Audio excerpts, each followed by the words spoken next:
Assalamualaikum warahmatullahi wabarakatuh.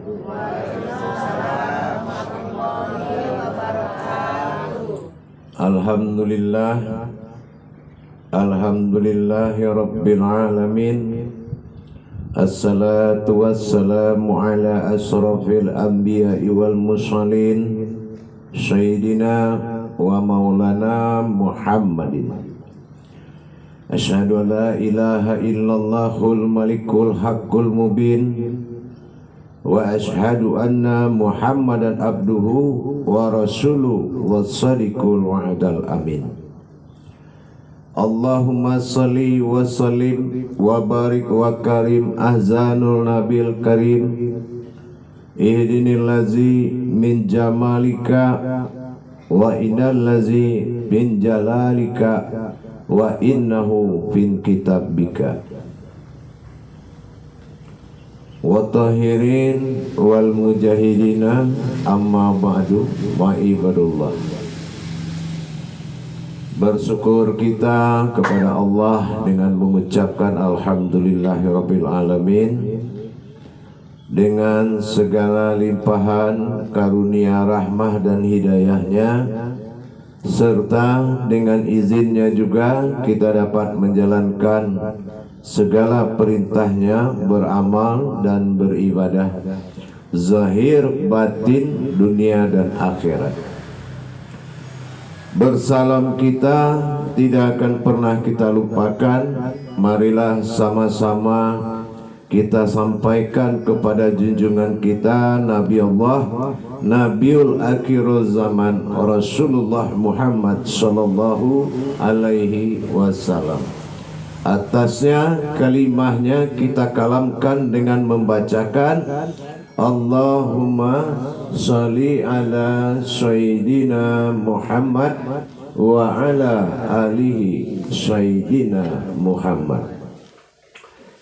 Alhamdulillah para jemaah semuanya, mudah-mudahan segala izin dan ridha Allah, alhamdulillah kita telah bertatap wajah, bertatap muka, yang mana insya Allah di wilayah kita Kota Kisaran ini kita sudah dirikan perjamaahan kelompok jamaah dari Majelis Zikir Ma'rifatullah dalam makom tayangan YouTube Buya Pasaman Timur. Insya Allah di bawah pengurusan Bapak Haji dan Bapak Buya Wiro. Mudah-mudahan bisa menjadi suatu wadah bagi kita bersama dalam belajar dan memperdalam ilmu agama. Kenapa begitu? Rasulullah Shallallahu Alaihi Wasallam telah menyampaikan, talabul ilmi faridatul a'la kulli muslim. Diwajibkan setiap umat Islam itu menuntut ilmu. Jadi tidak ada umat Islam ini yang tiba-tiba lahir langsung bisa. Itu tidak ada. Maka dari itu, karena Allah sendiri telah disampaikannya dalam qudsinya, faqulu mimbi khairi ilmin ya'malu wa amalahu mardudatul la tukhabalu. Beramal dan beribadah engkau tanpa ilmu pengetahuan tentang ibadah itu, maka ibadah itu dikembalikan dan tidak diterima, atau disebut dengan la tukhbalu. Nah, inilah yang membuat tidak sampainya ibadah kita kepada Allah. Yang kedua, penyebab tidak sampai ibadah kita tidak tahu membedakan apa itu amaliyah dan apa itu ibadah. Nah, kalau kita tidak tahu apa amal dan apa ibadah, berarti kita telah mencampur adukan antara amal dan ibadah. Dikatakan ada amal dalam ibadah ini, artinya apa? Kita ini kan diciptakan Allah dua kodrat. Ada kodrat pertama disebut dengan zahir, dan kodrat kedua disebut dengan batin atau rohani. Nah, kalau dia sudah dua, berarti ada kata amaliyah, amal dan ibadah. Nah, mana batasan amal? Sampai di mana hak jasad ini? Dan sampai di mana hak rohani kita? Nah, itu kita juga wajib tahu. Jangan kita campurkan aja. Jadi sholat ini bukan satu jalan yang bisa menghalalkan segala cara. Oh, mentang-mentang kita lakukan tiap hari, terus Allah kasih pahala. Tidak, Allah kasih pahala itu kepada perbuatan baik. Tapi sholat tidak ada perbuatan baik, tapi sholat itu adalah perbuatan langsung syahadah kepada Allah. Kalau ada pahala, pahala itu dah gugur, Bu, karena tidak bisa menilai sholat itu. Kalau ada dosa, dosa itu tidak bisa mendekati, saking kuatnya kodrat sholat itu. Karena sholat itu wantasi alfi sholaha, sholat itu ikatan batin antara umat dengan Tuhan. Jadi kalau ada pahala, pahala itu gugur. Kalau ada dosa, dosa itu tidak bisa masuk. Yang ada apa? Yang ada wal asri innal insana, ya. Ternyata umat Muhammad pergi sholat itu pergi merugi. Sudah sholat tapi tidak menyembah Tuhan, berdiri rukuk sujud baca ayat pulang. Nah, itulah yang dikatakan merugi. Ada kesempatan baik menyembah Allah tapi kita tidak punya ilmu, itu yang dikatakan merugi. Maka kata Rasulullah, sholat umatku itu ada tiga. Orang yang tidak pernah belajar, sholat bagi dia itu sholatul marhalah fil jazadiyah. Sholat bagi orang yang nggak pernah belajar itu apa? Menggerak-gerakkan jasad belaka. Itu di mata Rasulullah nilainya. Yang kedua, bagi orang yang belajar, itu kata Rasulullah, sholatul marhalah fil makhrabi mu'min. Sholat orang yang belajar itu tempat mi'rajnya orang mukmin. Apa mi'raj yang dimaksud? Dia sudah tahu bagaimana caranya menghadap kiblat dan bagaimana caranya menghadap Allah. Kalau kiblat itu al-maghribi, maghrib mati. Nah, sementara Allah tidak hidup, tidak mati. Berarti bukan di situ. Kenapa sampai arahnya ke situ, Buya? Kullu nafsin zaikatul maut. Karena jasad kita bersifat mati, dia harus menghadap ke alam mati. Bukan kita menghadap Allah. Yang menghadap Allah awal takbir. Nah, Allahu Akbar. Aku Allah, Allahu Akbar, aku umatmu. Terjadi dua pengakuan dalam satu ayat. Allahu Akbar.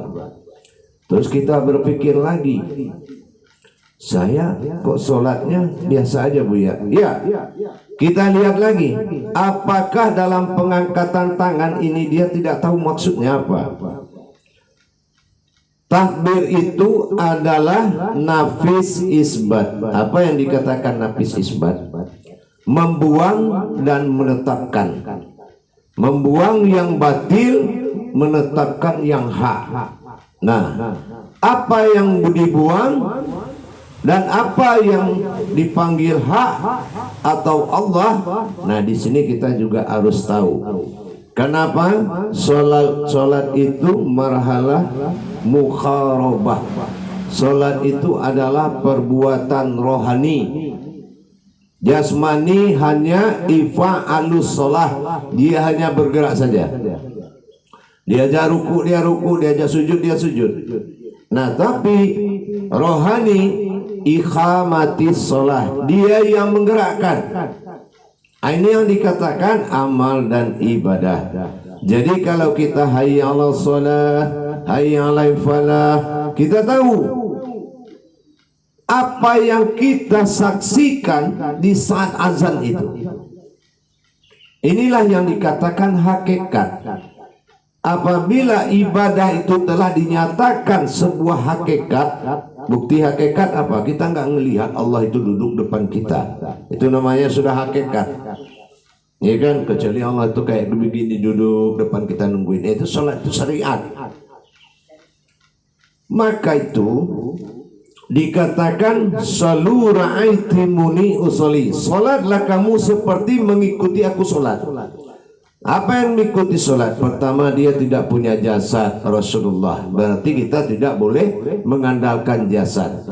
Nah, karena ada dua perkara di diri kita, zahir dan batin, dan itu juga perbuatan Tuhan.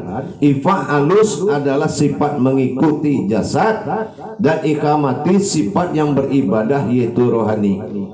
Jadi saat kita takbir itu hayya 'alas shalah, nah kita harus lihat itu ke rohani kita. Hayya 'alal falah, kita lihat ke jasmani kita. Qamati salah, matilah engkau dalam solat ke rohani. Wa tuqamati salah, engkau juga ikut mati. Nah, maka dikatakan solat itu dikatakan khabla mutu anta mutu. Solat itu adalah orang yang berdiri seperti mati tapi sebelum mati. Nah gitu. Maka terjadilah melipat tangan. Jadi kita tahu napis. Apa yang dinapiskan?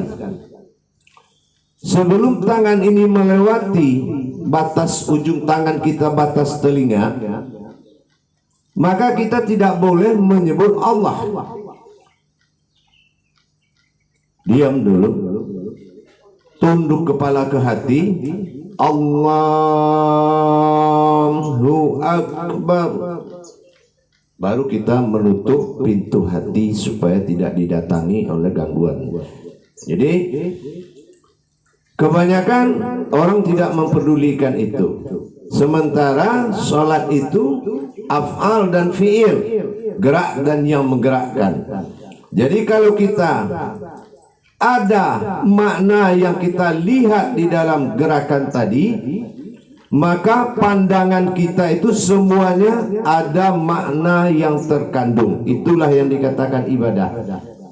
Jadi kalau ada gerakan yang dikatakan 3 kali dia bergerak sholatnya batal, bukan 3 kali garuk-garak, bukan. 3 kali ulang rakaat atau 3 kali gerakan rakaat tidak ada maknanya, itu kosong, berarti itu batal. Ruku, dia tidak tahu apa itu ruku, dan dia tidak tahu siapa yang menjadikan dia ruku. Sujud, dia tidak tahu apa itu sujud. Sudah 2 kali, 3 kali, enggak juga, berarti batal. Ini yang dikatakan gerak batal, bukan megang-megang jilbab, itu bukan mukena batal, tidak. Jadi gerakan yang dihalalkan tapi tidak ada isinya, itu yang dikatakan yang membatalkan. Jadi kita tidak boleh terlalu dangkal menilai sebuah makna dari Allah, karena Allah itu bahasanya adalah bahasa bermakna. Untuk itu jemaah sekalian, kita jangan mengerjakan sesuatu yang kita belum tahu. Berarti bukan berhenti sholat menjadi suatu beban. Mana sholat yang hak itu? Oh, asar 4 rakaat. Apa itu 4 rakaat? Apa-apa aja yang 4 itu. Nanti 4 lagi di zuhur juga ada 4. Apa bedanya 4 di zuhur dengan 4 di asar? Kemarin saya kerjakan sama aja. Kenapa sama? Karena kita menilai dari rakaat. Judulnya saja udah beda. Ini zuhur, ini asar. Film India, film Cina, kan beda judulnya. Berarti maknanya juga beda. Nah gitu. Jadi kita harus lebih hati-hati, ya Fitri, hati-hati, jangan main-main di depan Allah. Contoh main-main apa? lipat tangan pura-pura mati. Ya. Nah, kalau kepala ke bawah dianggap bersujud sama Allah. Bukan. Sujud sama Allah itu 24 jam. Siapa orang yang tidak sujud, tidak takluk, ya kan? Nah, untuk apa dia sholat? Kalau hanya sujudnya kepada Allah, hanya sholat, bubar sujud. Itu sholat adalah aturan daripada sifat ibadah bernama mihrab. Kenapa? Kita bertuhan itu kan 24 jam. Ya, kita bertuhan 24 jam. Diatur oleh agama 5 waktu. Coba kalau bertuhan 5 waktu, sholat 24 jam. Kalau dibalik mau nggak? Enggak. Nggak bisa. 2 hari sholat masuk rumah sakit kita. Nggak makan-makan. Karena diganti sholatnya yang 24 jam. Bertuhan 5 waktu. Terbalik. Jadi bedakan. Untuk itu saya menghimbau kepada kita para jemaah khusus di wilayah kisaran Sumatera Utara, mari kita tingkatkan pengalaman dan ilmu ibadahnya. Jangan berwaris kepada nenek moyang. Wah, dulu kan nenek saya, dulu kan orang-orang dulu cuma begini aja udah jadi. Nah gitu. Jadi nanti orang nguburin juga begitu. Kuburkan aja begitu kan udah jadi. Jadi tidak ada nilai ketuhanannya. Kenapa? Tujuan ibadah itu salatul marhalah fil mukasyafatullah. Salat itu adalah jalan untuk bertemu dengan Allah. La man takassa'ufun al-umatin man tasa'ulul sallu. Tidaklah kujanjikan adanya pertemuan denganku melainkan di dalam solat. Ini yang kita usahakan. Jangan kita, karena Islam ini bukan agama sembahan. Islam ini adalah agama kodrat. Dituntut benar-benar diri yang bertuhan. Contoh apa? Kita lahir baca syahadat enggak? Kita baru lahir diazankan atau dikomatkan atau disahadatkan? Hah? Nah, kapan sholatnya kalau sudah azan sudah komat?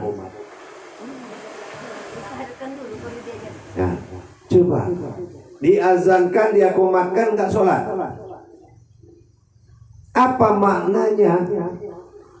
Inilah yang dikatakan kita bertuhan selama 24 jam.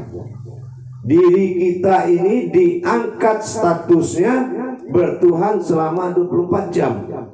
Makanya diikomatkan, disolatkan, itu dianggap perjalanan manusia adalah perjalanan Tuhan.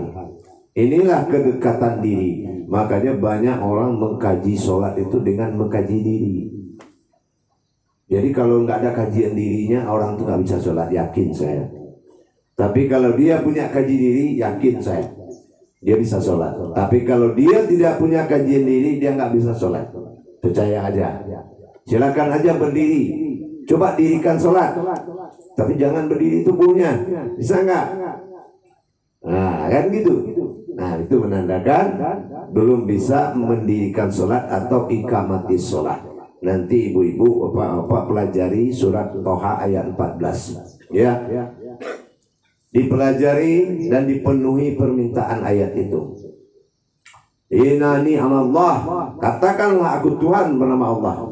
Nah, bagaimana caranya bertuhan kepada Allah? Fa'buduni, bagaimana cara menyembahnya? La ilaha illallah, bagaimana mentiadakan yang lain, yang ada hanya Allah.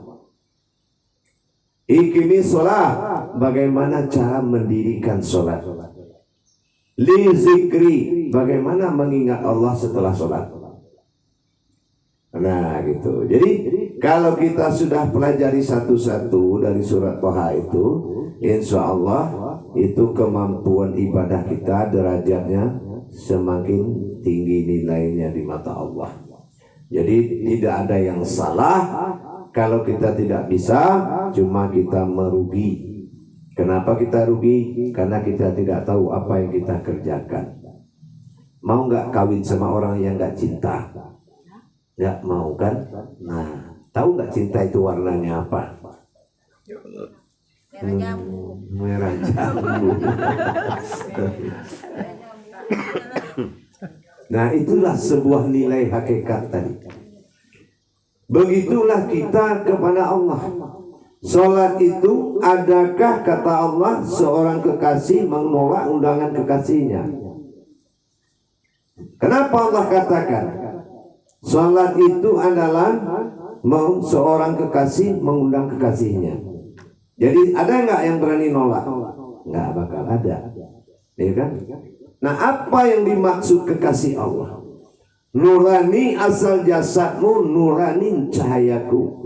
Rohani asal dirimu, roh aku. Rabbani asal nyawamu, itu namanya batin aku. Kalau aku panggil, kenapa kamu tahan? Ada hakmu menahan. Kalau ada, keluarkan firman-Nya. Bahwasan sholat tidak perlu dikerjakan.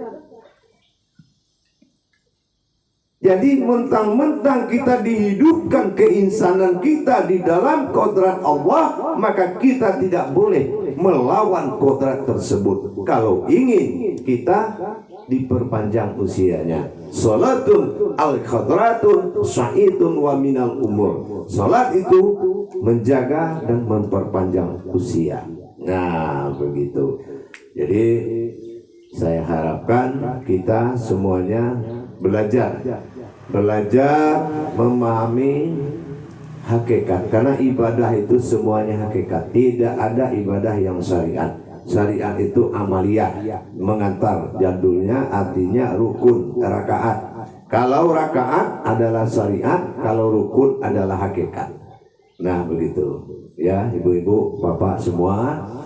Jadi dengan kedatangan saya ke sini, silahkan berpikir. Kalau belum bisa sholat, jangan bangga dulu hidup.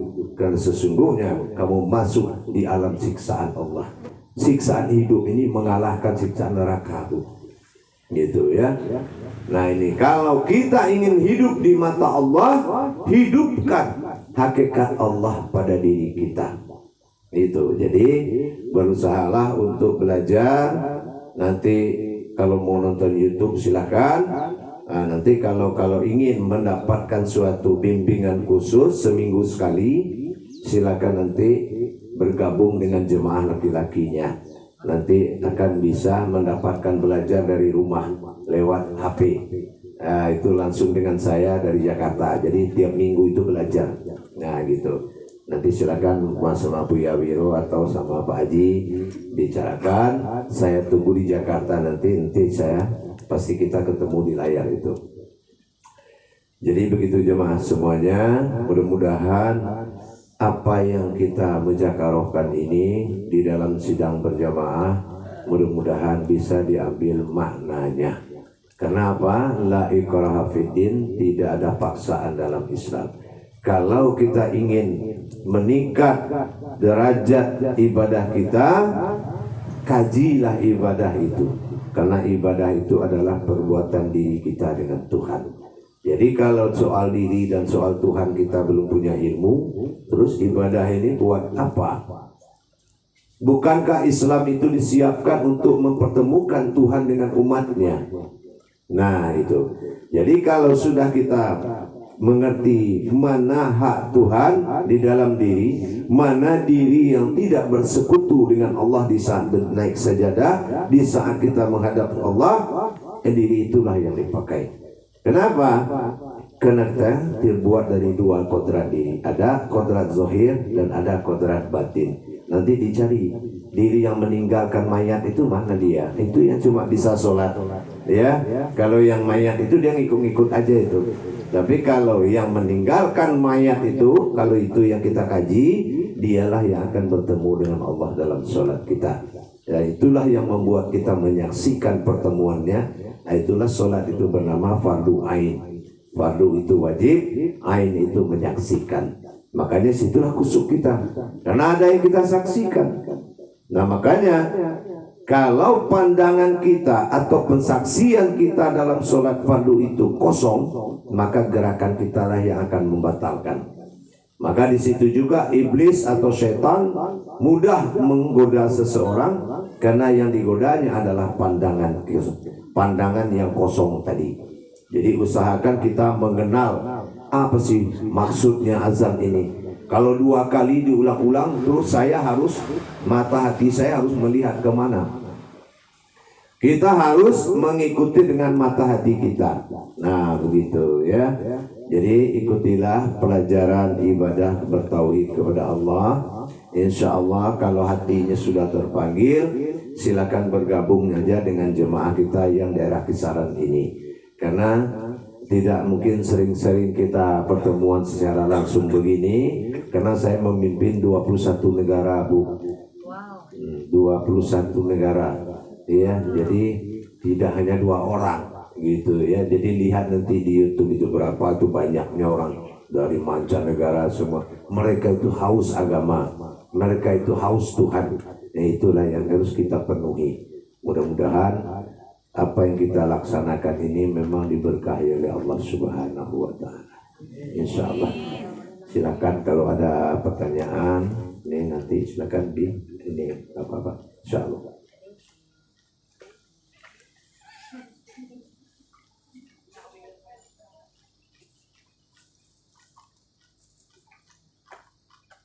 Saya mau bertanya, Pak Ustaz.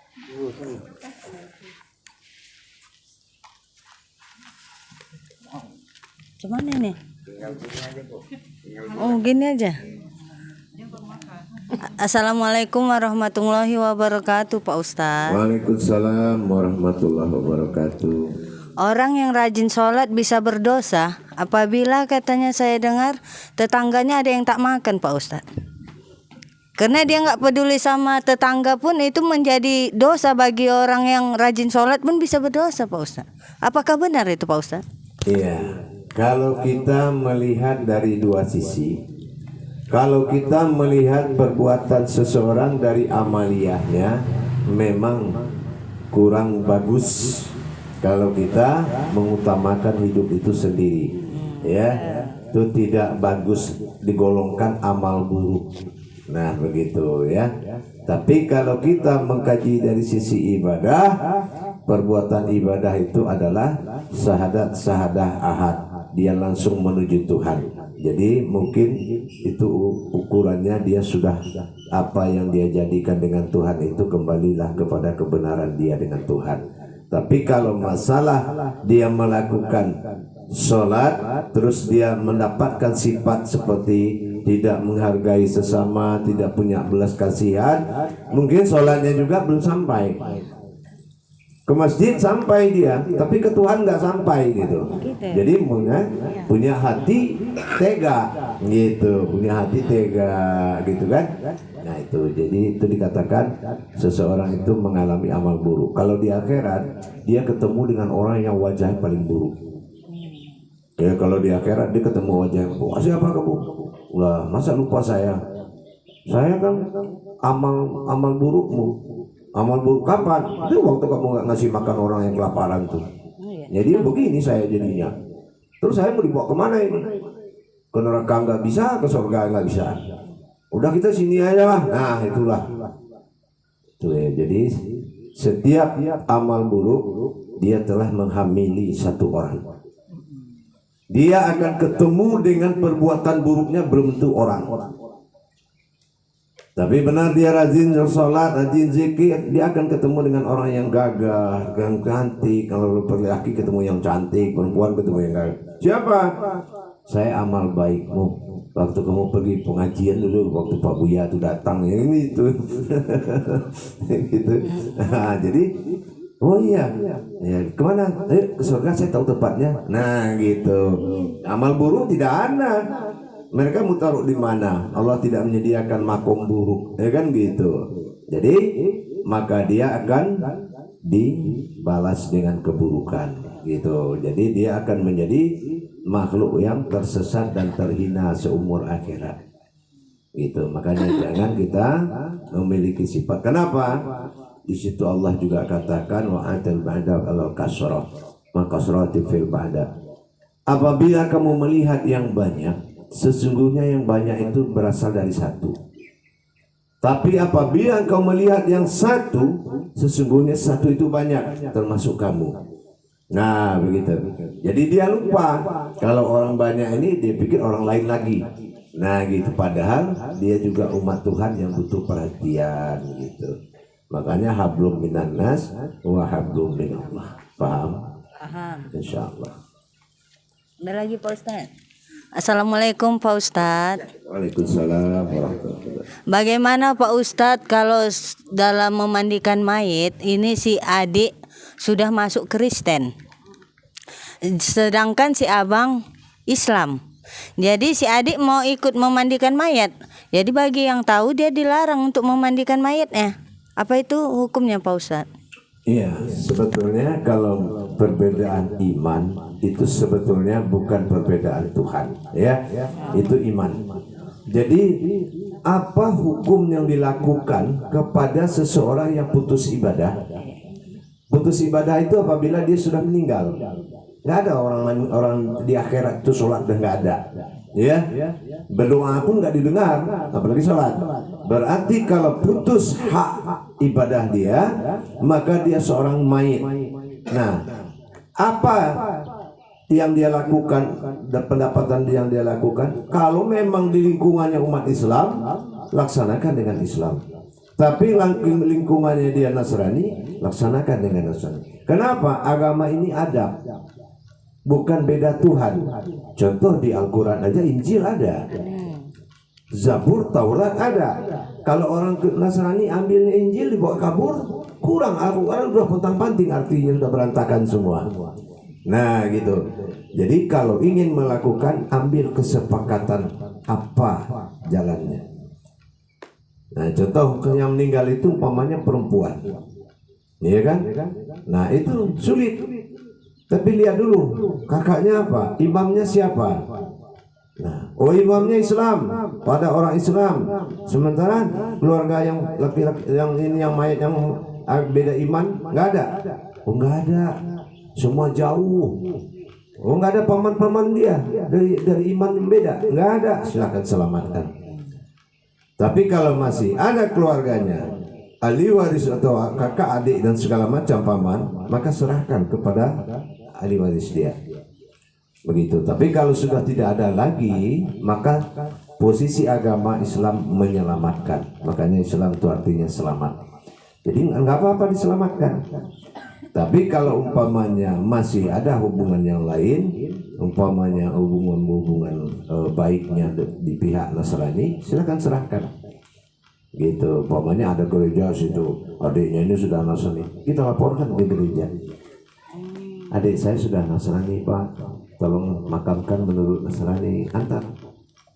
Maksudnya tadi Pak Ustadz, boleh si adik memandikan mayatnya itu karena agama dia udah berbeda itu Pak? Tidak masalah. Tidak masalah kalau memang sudah menjadi, dia kan nilainya saudara, adiknya kan. Boleh. Nah kalau adiknya boleh, kalau orang lain tidak boleh. Karena iman yang berbeda, Tuhannya tidak berbeda. Ya adik kandungnya tuh. Nah kalau adik kandungnya, makanya saya bilang serahkan dulu kepada ahlinya. Siapa ahlinya? Ada pendetanya, ada ya apa namanya kalau di Nasrani belum banyak itu. Kita laporkan dulu ke situ. Yang meninggal Islam Pak. Nah, kalau yang meninggal Islam, terus si adiknya ini yang Kristen ini mau ikut memandikan. Jadi Oh, bagi tidak yang tahu masalah. tidak boleh. Tidak masalah. Karena udah lari agama. Karena dia. setiap perbuatan itu ada ustadznya. Boleh. Karena itu Makanya ada aku tanya. ustadznya. Dia ada ustadznya. Nah, jangan simpang siur kita ini. Ada yang lari ke kanan, ada yang lagi ke kiri. Iya, enggak apa-apa. Karena setiap orang yang meninggal itu ditangani oleh satu orang ustadz. Ya. Jadi tidak dilihat siapa yang memandikan, siapa yang menghalalkan perbuatan itu, ustadznya. Nah, gitu. Nanti kan ada ustadznya itu, gitu. Jadi ustadznya itulah yang bertanggung jawab terhadap iman yang terjadi, begitu. Ya, contohnya orang yang tenggelam di kapal segala macam itu kan nggak dimandi-mandikan, nggak sholat-sholat segala macam kan gitu. Atau kena musibah tenggelam di tanah atau ditimbun tanah gitu. Jadi tidak masalah. Makanya kalau ada yang meninggal pasti orang cari ustadznya dulu. Nanti ustadznya yang akan memandu. Jadi Allah melihat ustadznya gitu. Kenapapun dia iman berbeda, Tuhan tidak akan berbeda gitu. Karena agama diciptakan oleh Allah gitu. Paham kira-kira?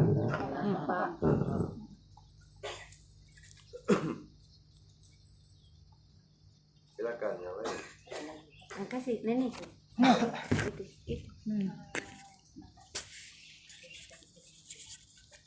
Assalamualaikum warahmatullahi wabarakatuh, Buya. Waalaikumsalam warahmatullahi wabarakatuh. Apa syarat-syaratnya, Buya, agar sholat kita diterima? Iya. Yang paling penting kita harus memiliki jiwa bertuhan dulu. Ya. Kita harus memiliki jiwa bertuhan kepada Allah. Hati kita harus terpaut dan harus bermahabbah kepada Allah. Jadi makanya dibilang tadi, adakah seorang kekasih menolak undang kekasih? Merasa nggak kita kesayangan Allah? Nah, jadi kiatnya sholat itu diterima oleh Allah kalau dasar hati bertuhannya sudah bagus. Nah, kenapa? Qalbi mu'mini baitullah. Hati orang yang berilmu itu rumahnya Allah. Artinya rahimakumullah, manusia itu adalah alam bermakomnya Allah. Jadi kalau hati sudah terpaut kepada Allah, rasa ingin bertuhan itu pasti bagus. Tapi kalau hati belum terpaut kepada Allah, mesti itu rasanya jauh. Nah gitu ya kan, nggak sholatnya nggak enak sama orang gitu. Jadi itu karena hati belum terpaut. Makanya banyak-banyak kita belajar tentang hakikat ketuhanan dalam diri kita. Mana yang berhakikat Tuhan dalam diri, mana yang diri yang berhakikat kepada Allah. Nah itulah yang membuat kita bermahabbah atau mencintai Allah. Paham? Jadi kalau Allah bilang tingkatan insan itu yang paling dekat dengan aku, kata Allah, adalah insan kamil muzammil. Apa kamil muzammil? Adalah insan yang merindu. Itu paling tinggi nilainya. Kenapa? La antaba'ana sur. Tidak ada manusia bisa menangis kecuali aku yang menangis. Jadi kalau apabila seseorang itu merasa rindu kepada Allah, sesungguhnya Allah lah yang merindui dia. Nah, gitu, paham? Insya Allah. Satu lagi, Bu, ya. Apa perbedaan rukun dengan rakaat, Bu, ya? Iya. Kalau perbedaan rukun dengan rakaat, rukun itu adalah fi'ilullah atau yang menggerakkan. Dan rakaat adalah dikatakan af'alullah. Af'alullah itu yang digerakkan. Jadi kalau kita ibadah berarti digerakkan. Kalau kita beramaliyah berarti menggerakkan. Nah, kita yang menggerakkan, mau berbuat apa kita yang menggerakkan diri kita. Tapi kalau ibadah, kita digerakkan. Nah, contoh hak digerakkan apa? Mayat itu diudukan nggak atau beruduk sendiri? Nah, berarti digeraknya bukan gerak dia. Berarti itu ibadah. Fi'ilullah, meninggal itu ibadah. Jadi yang menggerakkan, ya kan? Berarti dia tidak bisa bergerak lagi. Tapi fi'ilnya bergerak. Arti bergerak apa? Berangkat dia dari jasad itu. Ya, coba kalau matinya sama kayak jasad, nggak ada guna akhirat. Tidak ada akhirat. Kalau ada akhirat berarti ada yang pulang. Nah gitu. Itulah fi'il, itulah rohani tadi. Jadi kalau kita Allahu Akbar, merasalah kita ini dipanggil dan diperintahkan. Jangan hanya karena menjalankan rukun aja. Kan cinta itu hasrat, betul nggak? Nah, rasa dan perasaan. Nah, masa ke Tuhan aja nggak punya perasaan? Kan? Allahu Akbar, merasa kita dipanggil, disuruh tunduk. Sami Allahu liman hamidah, merasa kita itu bukan dari kita. Saya diperintahkan ruku, saya diperintahkan sujud. Nah inilah yang dikatakan rukun. Rakaat gerak. Nah ini yang af'al gitu, gerak. Hari ini dia ruku, besok malam dia buka lemari rumah orang juga ruku, maling dia. Nah ya, mau aja dia ruku. Nah gitu. Hari ini dia sujud, hari ini dia duduk berzikir, besok dia duduk sama pacarnya, tetap aja nggak ibadah namanya. Nah gitu. Jadi disitulah perbedaan rakaat dengan rukun tadi. Rakaat adalah af'alullah atau gerak zahirnya Allah, sementara fi'il adalah rukun, itu adalah fi'il, yaitu yang digerakkan, yang menggerakkan. Nah itu kalau gerak af'alullah ini namanya ifa'alus shalah, yaitu yang mengerjakan. Nah sementara rukun itu adalah ikamatis shalah, itulah yang mendirikan. Karena dialah yang berdiri dan dia juga yang melaksanakan ibadah dengan hakikat-hakikat ibadah itu semuanya. Nah itu bedanya rukun dengan rakaat. Ya, paham? Satu lagi Bu ya. Oh, satu lagi. Insyaallah. Bagaimana cara berwudu yang benar Bu ya? Ya, berwudu yang benar dilihat dari dua jalan. Pertama dilihat dari sisi istinja. Kalau istinja mensucikan najis, najisnya termasuk amal buruk, perbuatan tangan yang salah segala macam, perbuatan wajah yang laung ngotot-ngotot ke orang segala macam, itu amal buruk. Nah, yang kedua dinilai dari sisi taharoh. Taharoh itu bersuci. Nah, kenapa ada taharoh? Nah, nanya lagi orang taharohnya, kenapa 3 kali? Nah, gitu. Kalau kamu bersihkan najis, kenapa harus 3 kali? Kalau najisnya lengket, 20 kali juga nggak copot-copot dia, ya. Nah, kenapa 3 kali? Karena itu adalah hakikat mensucikan nurani Allah dari kejahatan dunia, mensucikan rohaninya Allah dari kejahatan hidup kita, mensucikan rabbaninya Allah dari nyawa kita yang kita anggap mempersekutukan dengan iman-iman lain. Jadi mensucikan diri-diri hakikat, nurani, rohani dan rabbani. Bismillahirrahmanirrahim, bersihlah nurani. Bismillahirrahmanirrahim, bersihlah rohani. Bismillahirrahmanirrahim, bersihlah rabbani. Jadi pandangan kita itu menuju 3 kodrat tadi, makanya 3 kali gitu, ya enggak? Kalau itu tidak dibersihkan kodrat yang 3, terus siapa yang menginjak sajadah? Nah gitu kan. Nah, as-sajadah itu kan nama Al-Quran, nama surat Al-Quran. Boleh nggak Al-Quran diinjak? Nah, kenapa kita injak-injak as-sajadah? Makanya orang-orang sekarang kalau nggak ada ilmunya sholat, semakin dia kerjakan hidupnya semakin susah, masalahnya semakin banyak. Kenapa? Karena nyata dia bersalah di depan Allah. Disuruh belajar, tuntut ilmu, nggak juga. Datang aja ke masjid, nginjak sajadah, pura-pura mati, ya kan gitu. Nah kerja apa? Menilai ustaz. Belum lagi mau kena orang yang salah semua. Nah itu.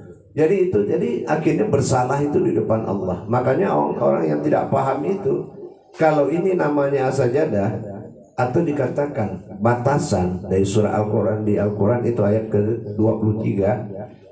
Di balik sajadah ini namanya surat 32 Al-Mu'minun, orang-orang yang berilmu. Jadi hanya orang yang berilmu yang bisa naik sajadah itu. Kalau tidak, nilai sajadah akan menjadi nilai surat Al-Quran. Nah gitu. Makanya kita harus tuntut ilmu dulu. Mana diri hakikat yang tidak bersekutu itu boleh naik sajadah. Karena sajadah ini namanya batasan. Ini batasan Allah, tidak boleh dibawa lagi yang lain-lain ke atas. Nah coba berwudu pun kita pakai rinso segala macam, kalau kotoran di perut segede asbak, ya kan? berarti harus juga dipisahkan gitu ya. Jadi ini namanya batasan. Paham? Insyaallah, alhamdulillah, terima kasih Buya. Assalamualaikum warahmatullahi wabarakatuh. Waalaikumsalam warahmatullahi wabarakatuh. Assalamualaikum warahmatullahi taala wabarakatuh, Pak Buya. Insyaallah. Waalaikumsalam. Apa Pak Buya perbedaan insan sama ihsan? Insan sama ihsan. Kalau dikatakan insan, alif nun sin ya. Alif itu Allah, nun itu kehidupan, sin itu manusia. Jadi kehidupan Allah itulah manusia. Ya, itu insan. Tapi kalau ihsan, itu adalah kerahasiaan. Atau menurut kedua ada rahasia, yang san itu manusia, yaitu umat yang dirahasiakan. Jadi di dalam insan ada ihsan berdiri. Nah, ihsan ini wa fi anfusikum afala tusirun, ada di dalam dirimu.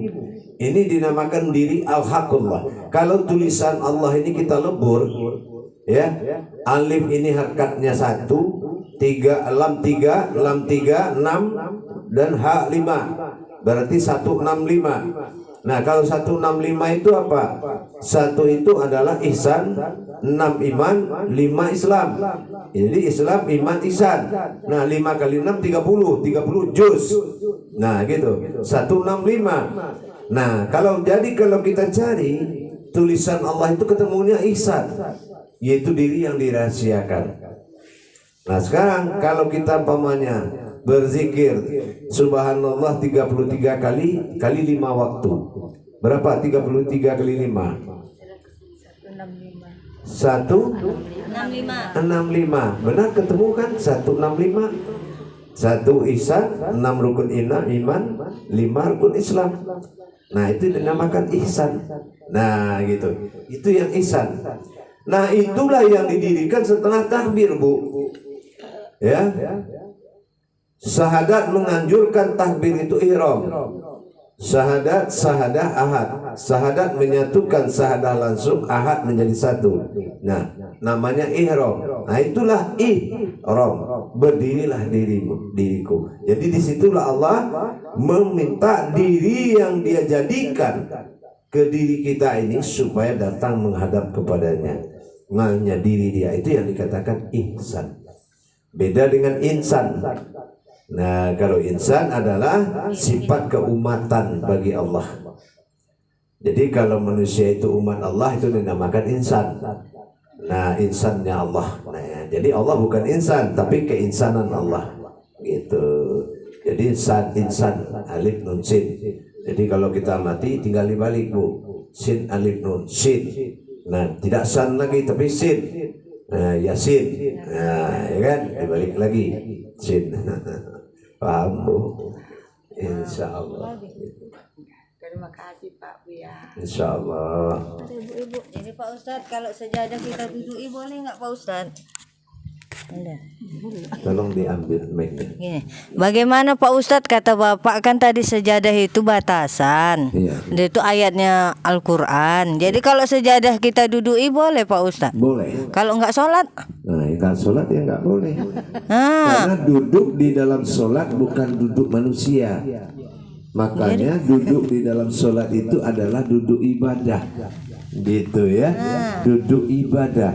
Kalau Saya dalam ini sholat. duduk bicara ini ibadah. Oh, begitu. Orang khutbah Jumat boleh berdiri. Boleh. Kenapa nggak boleh duduk? Duduk boleh, berdiri boleh. Oh, dalam ibadah. Nah, dalam ibadah. Kutipannya Bukan ibadah. bikin kopi terus kita duduk pagi-pagi di atas sejadah, itu nggak boleh. Ada kan gini Pak Ustadz, ada orang kehabisan tikar, jadi dibuatnya untuk nutupinya itu sejadah, diduduki orang juga. Bolehkah itu Pak Ustadz? Iya, insya Allah. Segala sesuatunya, segala kesalahan itu datang dari manusia, kebenaran milik datang dari Allah, gitu ya. Iya, Pak Dan hanya Ustadz. Allah yang tahu kenapa tiba-tiba dia duduk di sajadah. Iya, kan untuk Gitu. ibadah. Sama juga. Ini jamaah dengerin pengajian di sajadah nggak duduk? Tidak memang. Nah, gitu. Boleh di sajadah, kenapa tidak? Kan kita dalam makom pengajian. Iya boleh. Iya, Tapi gitu. kalau pas membahas mekar macam mana Pak Ustaz?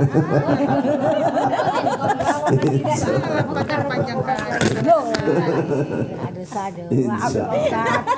Maaf Pak Ustaz. Awang gitu anak saya nih. Insya Allah. Alhamdulillah.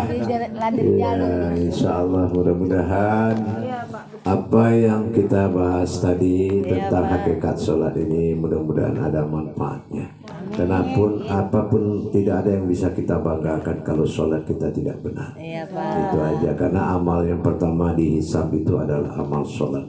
Kalau amal sholatmu benar maka semua perbuatan amalmu akan benar. Tapi kalau amal sholatmu salah maka semua perbuatan amalmu akan salah. Begitulah. Jadi itulah jemaah sekalian, insyaallah mudah-mudahan bermanfaat buat kita semuanya dan terjadilah Allah memberikan petunjuk kepada kita insyaallah. Amin insyaallah. Untuk ini pertemuan pengajian kita saya akhiri dengan akhirul kalam. Wabillahi taufiq wal hidayah. Assalamualaikum warahmatullahi wabarakatuh. Waalaikumsalam warahmatullahi wabarakatuh.